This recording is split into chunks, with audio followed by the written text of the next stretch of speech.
ਲਾਹੌਰ ਦੇ ਵੱਖ-ਵੱਖ ਇਲਾਕਿਆਂ ਵਿੱਚ ਸਾਵਣ ਦੀਆਂ ਮੂਸਲਾਧਾਰ ਬਾਰਿਸ਼ਾਂ ਨੇ ਮੌਸਮ ਨੂੰ ਬੜਾ ਸੁਹਾਣਾ ਬਣਾ ਦਿੱਤਾ ਹੈ।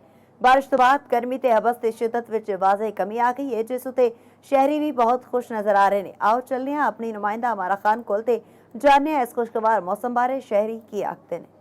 अजी बिल्कुल सूबाई दारुल हुकूमत लाहौर के मौसम की गल की जाए तो अज सुबह तो ही ठंडी हवावां चलन का सिलसिला जारी है। फिलहाल हल्की हल्की रिमझिम भी शुरू हो चुकी है। लाहौर के मुख्तलिफ शहरों में किते हल्की तो किते तेज़ बारिश का सिलसिला जारी है।